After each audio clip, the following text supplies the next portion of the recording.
Hey Grand Adventurers, welcome back. I'm your host Mark Guido. And as we're slowly working our way back west towards Utah, we're spending a week here at Grand Lake of the Cherokees in northeastern Oklahoma, where we're spending some time reconnecting with some good friends. We're going to explore this area while we're here, and there's some interesting weather ahead, so come along.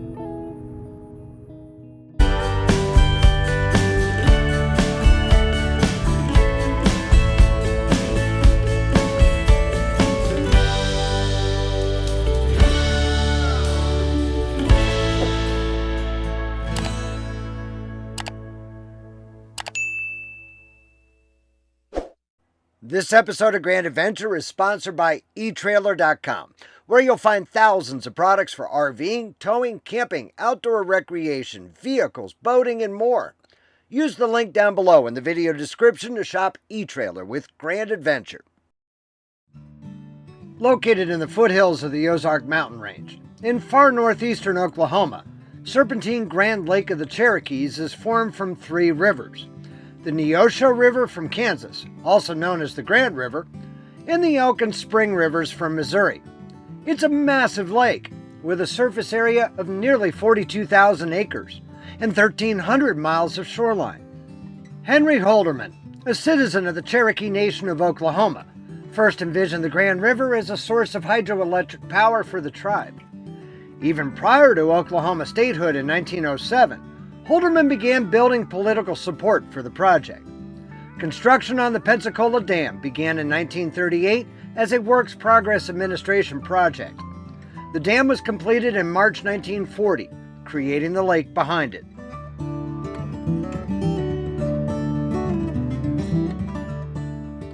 Everything around here is about fishing. Grand Lake of the Cherokees is a professional bass fishing tournament lake and recreational hotspot during the travel season of Memorial Day to Labor Day. Known as the crappie capital of the world, the lake also offers fishing for sunfish, white bass, channel catfish, and bluegill, in addition to crappie and largemouth bass.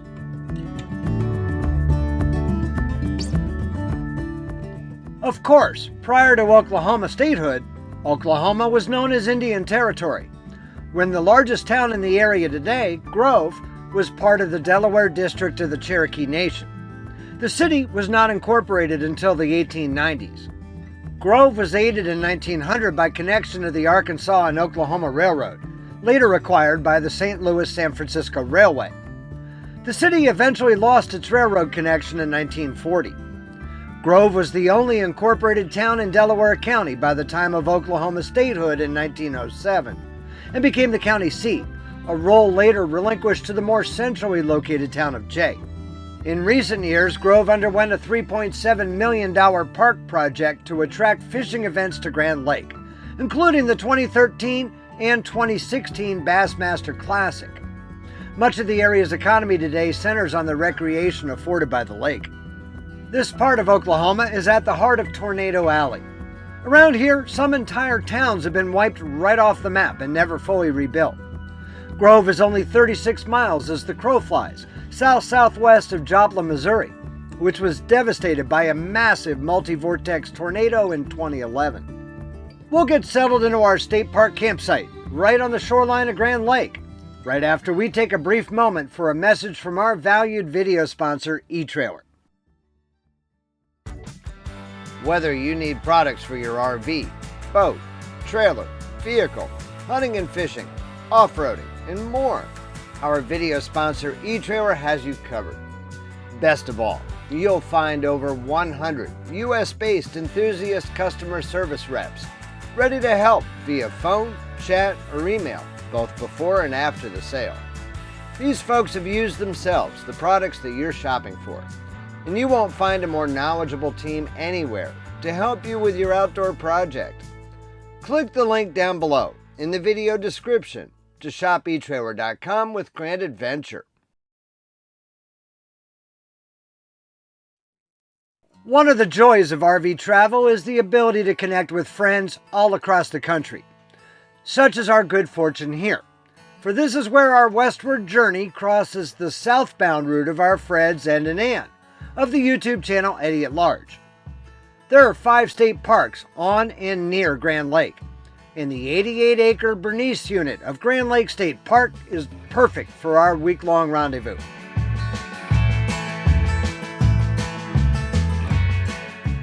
The Bernice unit offers 33 reservable RV campsites and a number of tent sites.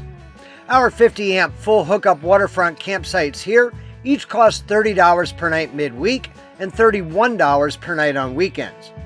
During our late October visit, on most nights, we're practically the only two RVs in the campground.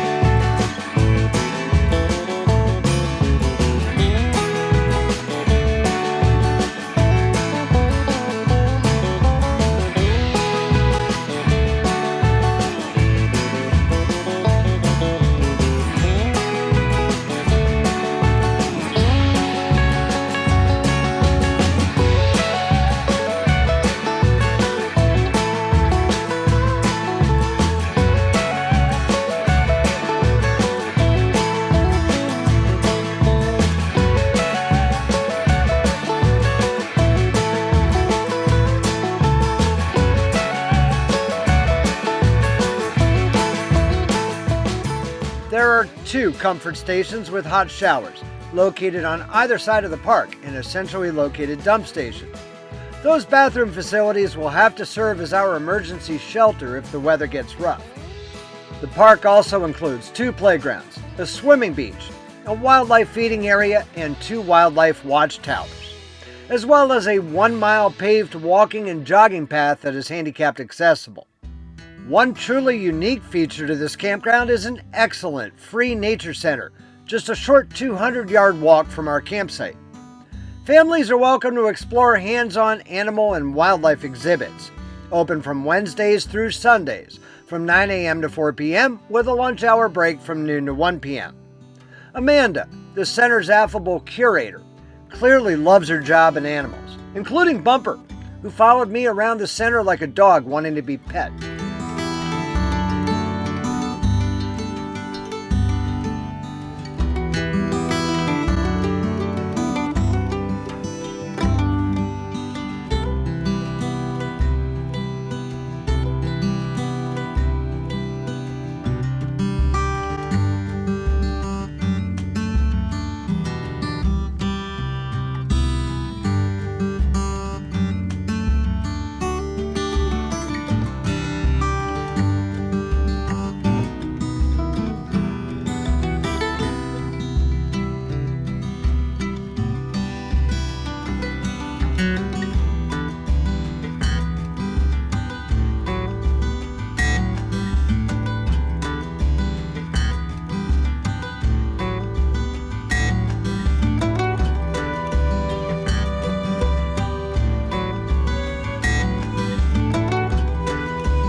Both the weather and the lake were delightfully calm when we arrived at the campground, but an increasing southerly wind has roughed up the lake and portends a change in the weather ahead.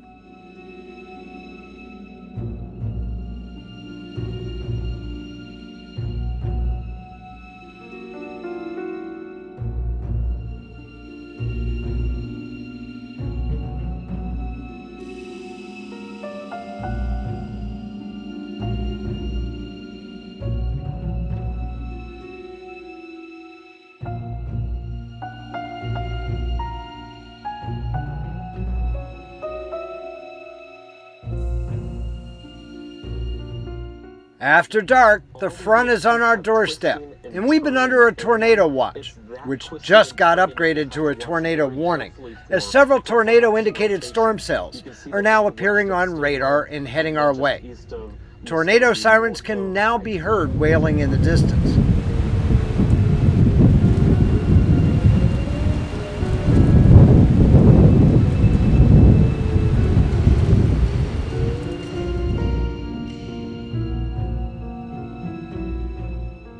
Ed and Ann may be the smart ones, for they've left their trailer and checked into a hotel in Grove with their dogs. I'm watching the radar carefully, and we're ready to bail to the bathhouse at a moment's notice. Locations in or near the path include Miami, Veneta, Grove, Fairland, Afton, Bernice, Clara, Narcissa, Bernice State Park. This includes Interstate 44 between mile markers 280 and 306. For your protection, move to an interior room on the lowest floor of a building. The storm hit us like a freight train, rocking the trailer violently.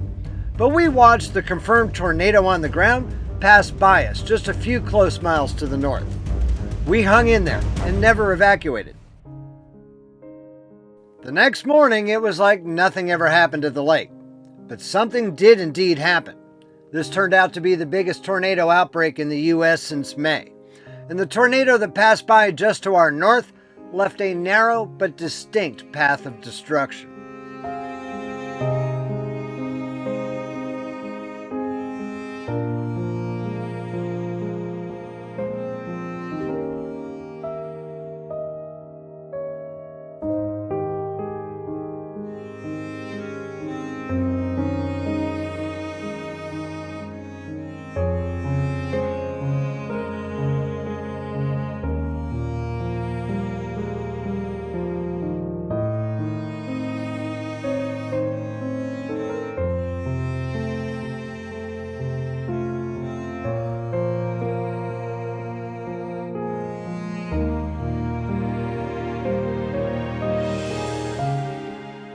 When we come right back, following a brief ad break, we'll get out and explore more of the area here surrounding Grand Lake, so stay tuned.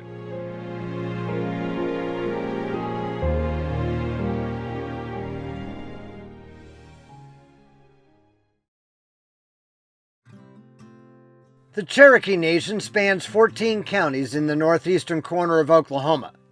It includes people descended from members of the old Cherokee Nation who relocated due to increasing pressure from the southeast to Indian Territory, and Cherokees who were forced to relocate on the Trail of Tears. The Cherokee operate the Cherokee Casino, a quick 5-minute drive from our campground.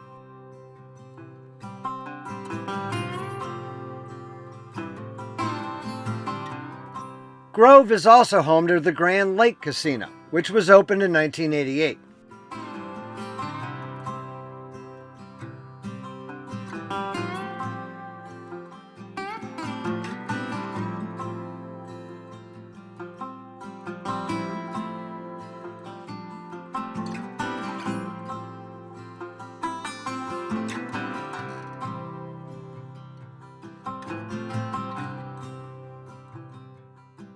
Split Log Church, also known as the Cayuga Mission Church, is about 9 miles northeast of Grove and is on the National Register of Historic Places. Constructed in 1886, the church was built by a Native American with his own money, Matthias Splitlog, who along with his wife Eliza and their children were forcibly moved from their original homes in Canada and Ohio to the Wyandotte Purchase in Kansas Territory and then on to Indian Territory. Here they founded the Cayuga Town and Industrial Center, most of which is now gone, except this church and the adjoining cemetery, constructed of native limestone from the nearby Boone Formation. The inside displays are handcrafted from wood and stones, each with a Native American symbol. The mission bells ring every day of the year.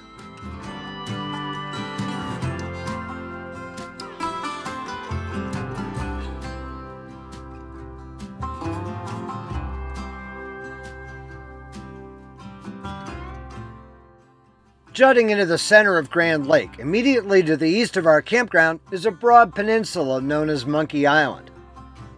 The luxury Shangri-La Golf Club Resort Marina and Conference Center is the centerpiece of Monkey Island, with 27 holes of championship golf, plus an 18-hole par 3 course, a resort hotel and conference center, fine lakefront dining, a full-service marina including boat rentals, a 5-mile paved recreation trail, and more.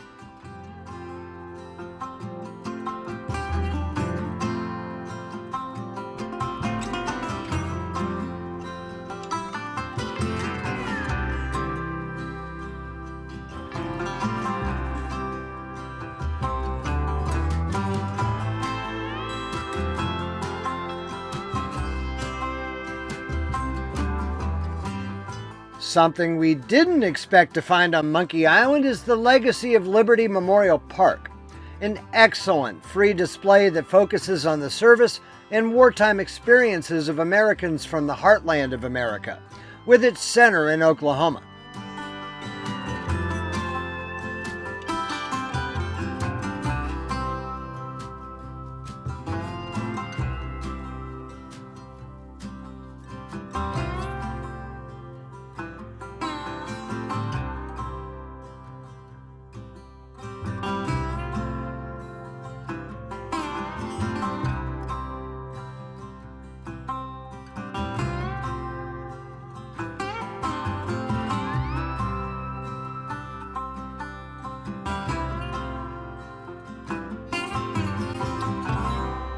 This inspiring exhibit was a fitting way to close out our visit to Oklahoma's Grand Lake of the Cherokees. We hope that you've enjoyed visiting Grand Lake of the Cherokees with us. Now, coming up next week, we're going to continue west, heading out towards Dodge City, Kansas. So if you're not yet a Grand Adventurer, there is no better time than right now for you to go smash that little subscribe button, the one right down there in the lower right-hand corner of your screen, and ring that notification bell to be sure that you never miss a Grand Adventure, which we premiere right here every Wednesday evening. We'd be honored if you shared the channel with your friends, family, and on social media. Understand, it is extremely important to us that if you liked this episode, please be sure to give us a big thumbs up down below. And while you're down below, that's where you'll find the comments section where we always love to hear from you each week. So until next Wednesday from Dodge City, please remember life is nothing but a grand adventure. And we'll see you then.